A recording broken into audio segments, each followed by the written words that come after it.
여러분, 신이나 성스러운 존재라고 하면 어떤 모습이 떠오르시나요? 그들은 어떤 본성을 지니고 있을까요? 과연 실제로 존재할까요? 많은 분들은 특정 종교나 믿음을 가진 사람들이 정신적으로 의지하는 대상이거나 상상 속에만 있는 것이라고 생각하기도 합니다. 하지만 제가 한 가지 여쭤보고 싶습니다. 우주가 생겨나기 이전에는 무엇이 있었을까요? 누가 우주를 창조하고 그 운행 법칙을 정했을까요? 사실 현대 인류는 이런 근원적 물음을 아직 완전히 설명하지 못하고 있습니다. 최근에는 다차원 공간 이론이 등장하면서 우리가 인식하는 것보다 더 높은 차원의 공간에서 우리의 우주가 비롯되었다는 관점도 제시되고 있습니다.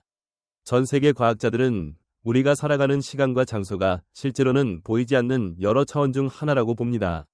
물론 여기서 제가 드리고 싶은 이야기는 제 개인적 시각이라기보다 신이나 성스러운 존재가 머무는 다차원 세계를 우리가 상상하는 것이 타당한가 하는 문제를 객관적으로 함께 이야기해보자는 것입니다.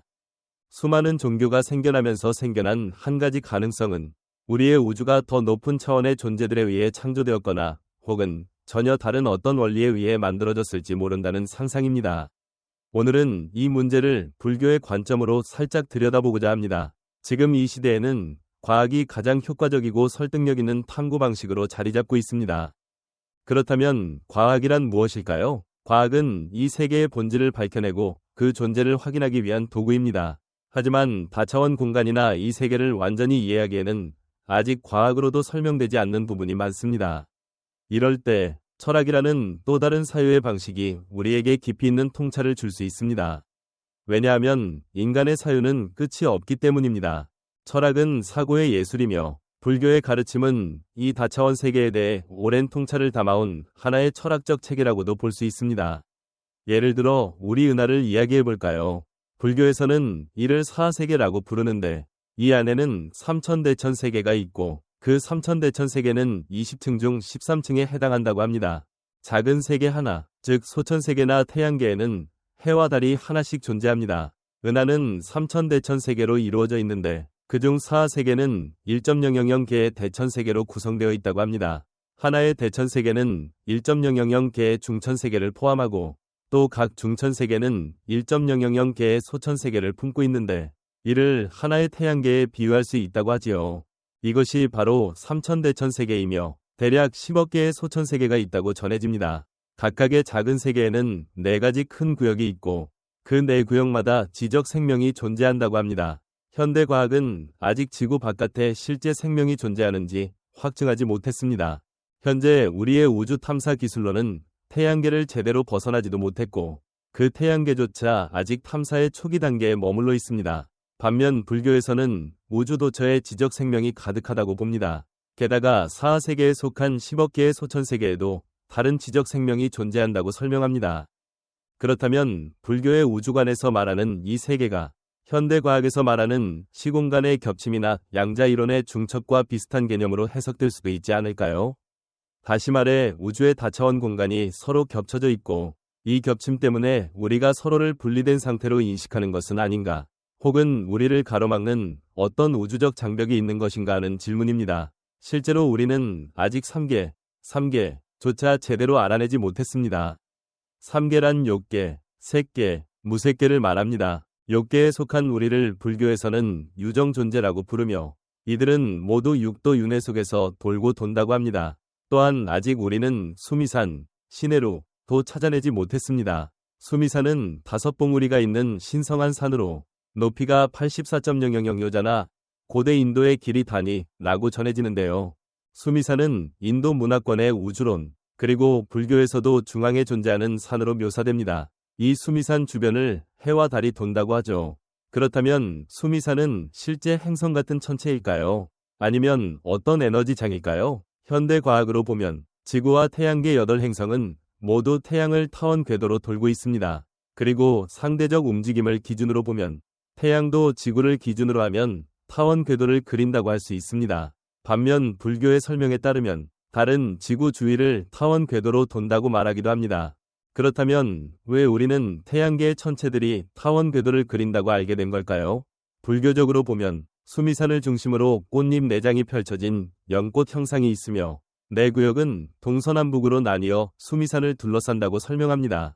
우리가 살고 있는 지구는 그중 하나의 구역, 즉 비주로라 부르는 곳에 해당한다고 하지요. 불교의 우주관에서는 소천세계의 중심이 태양이 아니라 수미산이며 해와 달이 수미산을 중심으로 돈다고 봅니다.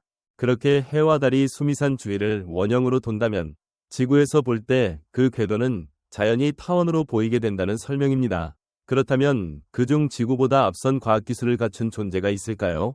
그들이 먼저 우리 지구를 발견할 가능성은 없을까요? 불교 경전에서는 모든 소천세계에 해당 구역의 지적 생명들이 있으며 그들 역시 우리가 그들을 발견하지 못하듯 우리를 발견하지 못했다고 말합니다.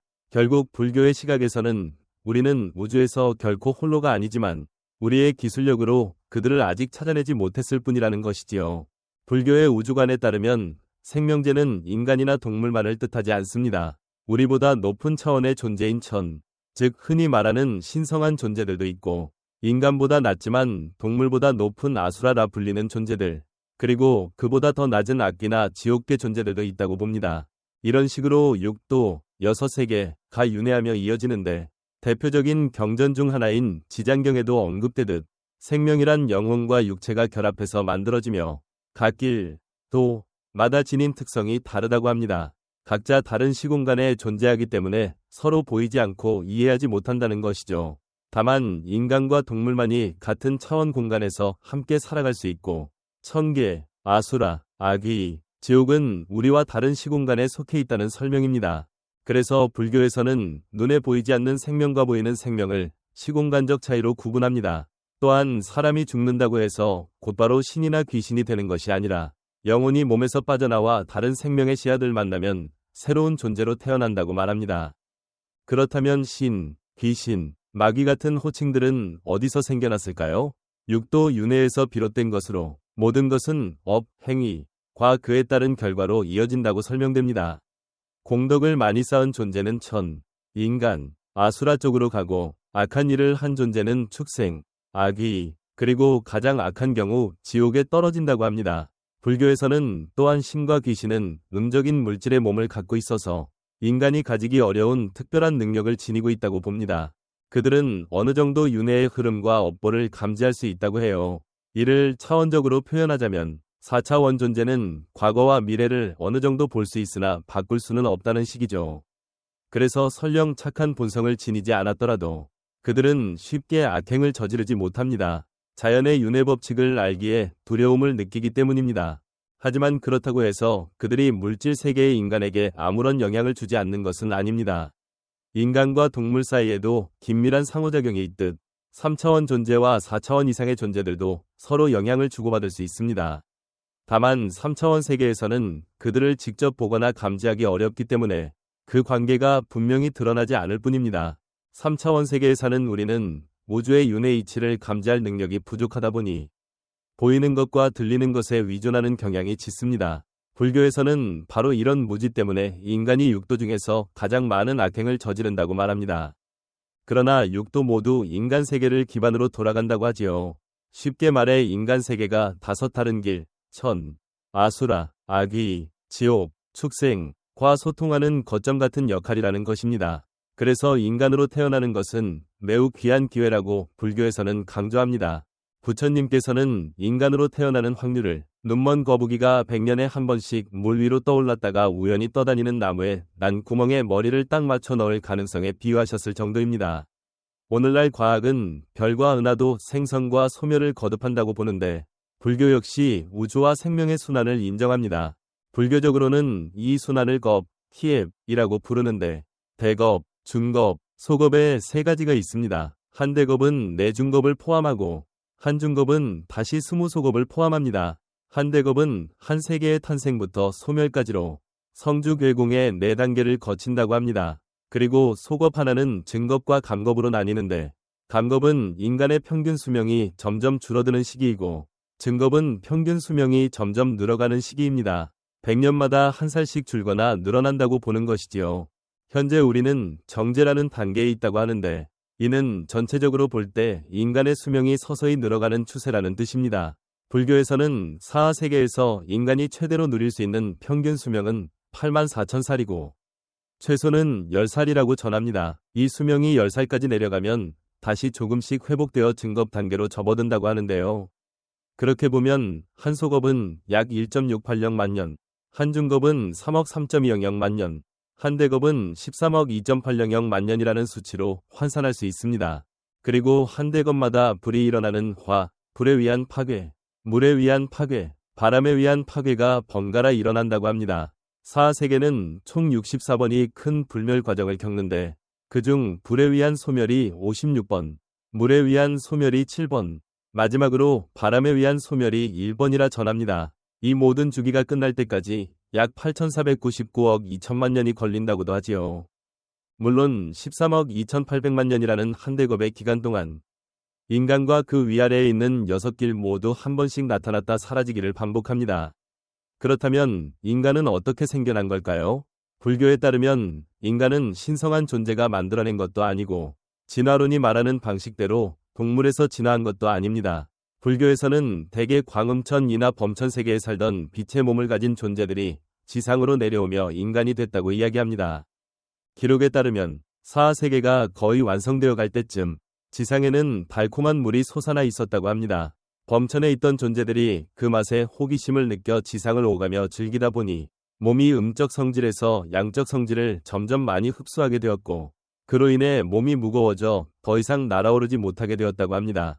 그러면서 대지가 점점 농익어 다양한 맛이 나타나게 되자 그들은 이를 섭취하게 되었고 결국 소화 과정에서 배설물과 찌꺼기가 생기기 시작했다고 합니다. 자연스럽게 그 찌꺼기를 몸 밖으로 내보내야 하므로 몸의 아랫부분이 분화되어 생식기와 소화기관이 생겨났다고 하지요.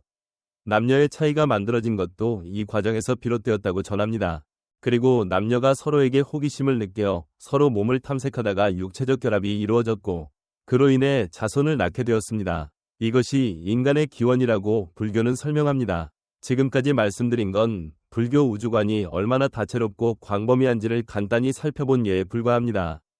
우리 우주는 참으로 경이롭고 신비로워서 시대를 초월한 수많은 학자들이 평생 연구해도 그 안의 법칙과 비밀을 온전히 깨닫기가 어려웠습니다. 불교에서는 우주의 무엇이 독립적으로 딱 떨어져 존재하는 것이 아니라 모든 존재가 서로 위존하고 동시에 일어난다고 강조합니다. 마음과 물질이 함께 생겨나고 온 우주의 모든 것은 서로 연결되어 영향을 주고받으며 그렇게 대우주의 멋진 교향곡을 이루고 있다는 겁니다. 하나가 없으면 온전함이 깨지고 전체가 없으면 그 하나 역시 따로 존재하지 못한다는 것이지요. 전체 우주가 완벽한 조화를 이룰 때 이를 일심진리의 세계 혹은 연꽃 세상에 비유하기도 합니다. 이 이상적인 우주에서는 모든 존재가 서로를 방해하지 않고 완전한 어울림을 이룹니다. 그렇다 해도 부처님 말씀에 따르면 인간이 자기 자신조차 제대로 알지 못한다면 우주의 진리를 어떻게 알 수 있겠느냐고 합니다. 그래서 부처님께서는 인간이 먼저 자기 자신이 누구인지, 어디에 있으며 무엇을 하는지, 그리고 자신을 가리는 모든 장애를 없애기 위해 스스로 닦아나가야 한다고 강조하셨습니다. 몸과 마음을 함께 맑히는 과정이 필요하다는 뜻이지요.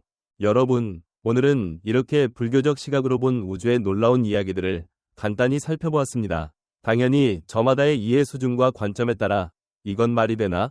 하며 여러 의문과 논쟁이 일어날 수밖에 없겠죠. 하지만 종교든 고서든 우리에게 일관되게 가르쳐주는 것은 자연을 존중하고 선을 행하라는 것입니다. 어쩌면 이것이야말로 불교가 말하는 궁극적 해방, 즉 헌신과 큰 자비를 실천하는 길이 아닐까 합니다. 오늘 제 이야기를 들어주셔서 진심으로 감사드립니다.